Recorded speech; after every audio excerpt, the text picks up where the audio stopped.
அதிகாரம் 20. அந்நாட்களில் ஒன்றில் அவர் தேவாலயத்திலே ஜனங்களுக்கு உபதேசித்து சுவிசேஷத்தை பிரசங்கித்த போது பிரதான ஆசாரியரும் வேத பாரகரும் மூப்பரும் அவரிடத்தில் கூடி வந்து, நீர் எந்த அதிகாரத்தினால் இவைகளை செய்கிறீர்? இந்த அதிகாரத்தை உமக்கு கொடுத்தவர் யார்? அதை எங்களுக்கு சொல்லும் என்றார்கள். அவர்களுக்கு அவர் பிரதியுத்தரமாக, நானும் உங்களிடத்தில் ஒரு காரியத்தை கேட்கிறேன், அதை எனக்கு சொல்லுங்கள். யோவான் கொடுத்த ஸ்நானம் தேவனால் உண்டாயிற்றோ மனுஷரால் உண்டாயிற்றோ என்று கேட்டார். அவர்கள் தங்களுக்குள்ளே யோசனை பண்ணி, தேவனால் உண்டாயிற்று என்று சொல்லுவோமானால் பின்ன ஏன் அவனை விசுவாசிக்கவில்லை என்று கேட்பார். மனுஷரால் உண்டாயிற்று என்று சொல்லுவோமானால் ஜனங்கள் எல்லாரும் யோவானை தீர்க்கதரிசி என்று எண்ணுகிறபடியினால் நம்மேல் கல்லறிவார்கள் என்று சொல்லி, அது யாரால் உண்டாயிற்றோ எங்களுக்கு தெரியாது என்று பிரதியுத்தரம் சொன்னார்கள். அப்பொழுது இயேசு, நானும் இன்ன அதிகாரத்தினால் இவைகளை செய்கிறேன் என்று உங்களுக்கு சொல்லேன் என்றார். பின்பு அவர் ஜனங்களுக்கு சொல்லத் தொடங்கின உவமையாவது, ஒரு மனுஷன் ஒரு திராட்சைத் தோட்டத்தை உண்டாக்கி அதை தோட்டக்காரருக்கு குத்தகையாக விட்டு நெடுநாளாக புறத்தேசத்துக்கு போயிருந்தான். அந்த தோட்டக்காரர் திராட்சைத் தோட்டத்தின் கனிகளில் தன் பாகத்தை கொடுத்து அனுப்பும்படி பருவ காலத்திலே அவர்களிடத்தில் ஒரு ஊழியக்காரனை அனுப்பினான். அந்த தோட்டக்காரர் அவனை அடித்து வெறுமையாக அனுப்பிவிட்டார்கள். பின்பு அவன் வேறொரு ஊழியக்காரனை அனுப்பினான். அவனையும் அவர்கள் அடித்து அவமானப்படுத்தி வெறுமையாக அனுப்பிவிட்டார்கள். அவன் மூன்றாம் தரமும் ஒரு ஊழியக்காரனை அனுப்பினான். அவனையும் அவர்கள் காயப்படுத்தி துரத்திவிட்டார்கள். அப்பொழுது திராட்சைத் தோட்டத்தின் எஜமான், நான் என்ன செய்யலாம்? எனக்கு பிரியமான குமாரனை அனுப்பினால் அவனையாகிலும் கண்டு அஞ்சுவார்கள் என்று எண்ணி அவனை அனுப்பினான். தோட்டக்காரர் அவனை கண்டபோது, இவன் சுதந்திரவாளி, சுதந்திரம் நம்முடையதாகும்படிக்கு இவனை கொல்லுவோம் வாருங்கள் என்று ஒருவரோடொருவர் சொல்லிக்கொண்டு அவனை திராட்சைத் தோட்டத்திற்கு புறம்பே தள்ளி கொன்று போட்டார்கள். இப்படி இருக்க திராட்சைத் தோட்டத்தின் எஜமான் அவர்களை என்ன செய்வான்? அவன் வந்து அந்த தோட்டக்காரரை சங்கரித்து திராட்சைத் தோட்டத்தை வேறு தோட்டக்காரரிடத்தில் கொடுப்பான் அல்லவா என்றார்.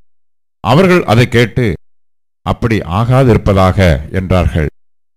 அப்பொழுது அவர் அவர்களை பார்த்து, வீடு கட்டுகிறவர்கள் ஆகாதென்று தள்ளின கல்லே மூலைக்கு தலைக்கல்லாயிற்று என்று எழுதியிருக்கிற வேத வாக்கியத்தின் கருத்தென்ன?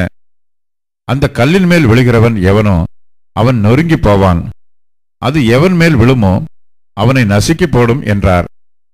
பிரதான ஆசாரியரும் வேத பாரகரும் தங்களை குறித்து இந்த உவமையை சொன்னார் என்று அறிந்து அந்நேரத்திலே அவரை பிடிக்க வகை தேடியும் ஜனங்களுக்கு பயந்திருந்தார்கள். அவர்கள் சமயம் பார்த்து தேசாதிபதியின் ஆளுகைக்கும் அதிகாரத்துக்கும் அவரை ஒப்புக் கொடுக்கும்படி அவருடைய பேச்சிலே குற்றம் கண்டுபிடிக்கலாம் என்று தங்களை உண்மை உள்ளவர்களாய் காண்பிக்கிற வேவுக்காரரை அவரிடத்தில் அனுப்பினார்கள்.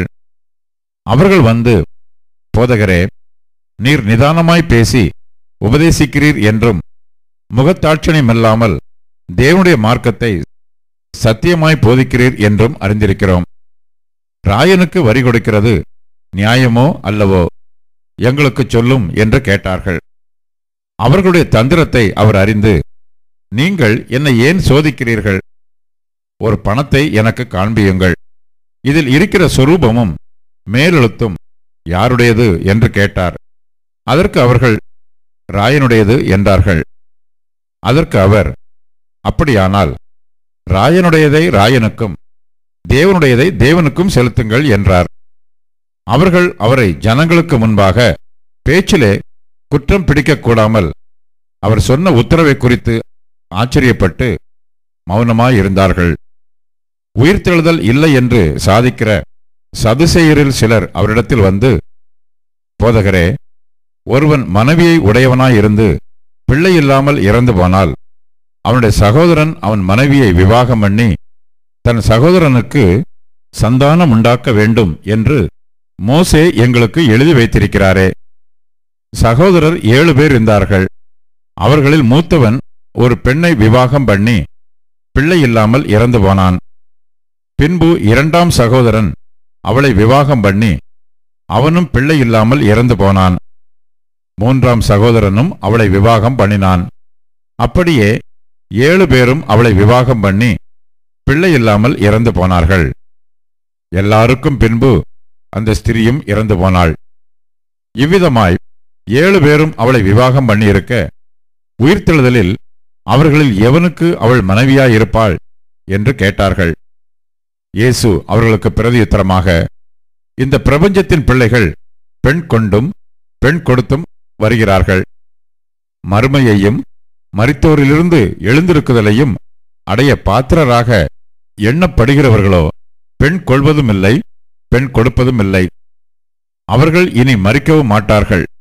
அவர்கள் உயிர்த்தெழுதலின் பிள்ளைகள் ஆனபடியால் தேவதூதருக்கு ஒப்பானவர்களுமாய் தேவனுக்கு பிள்ளைகளுமாய் இருப்பார்கள். அன்றியும் மரித்தோர் எழுந்திருப்பார்கள் என்பதை மோசேயும் முட்செடியை பற்றிய வாசகத்தில் காண்பித்திருக்கிறார்.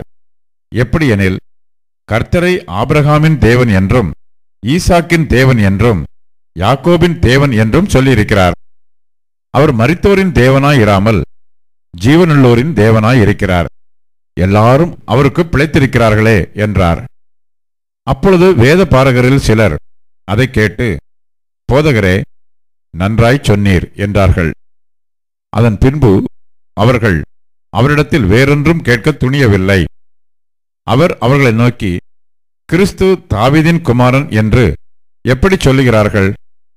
நான் உம்முடைய சத்துருக்களை உமக்கு பாதபடியாக்கி போடும் வரைக்கும் நீர் என்னுடைய வலது பாரிசத்தில் உட்காரும் என்று கர்த்தர் என் ஆண்டவருடனே சொன்னார் என்று தாவீது தானே சங்கீத புஸ்தகத்தில் சொல்லுகிறானே.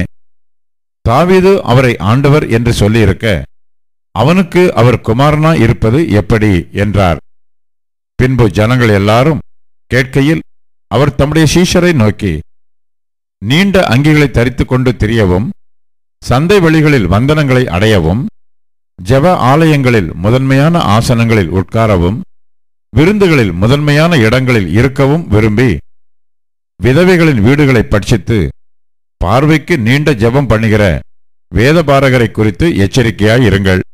அவர்கள் அதிக ஆக்கினையை அடைவார்கள் என்றார்.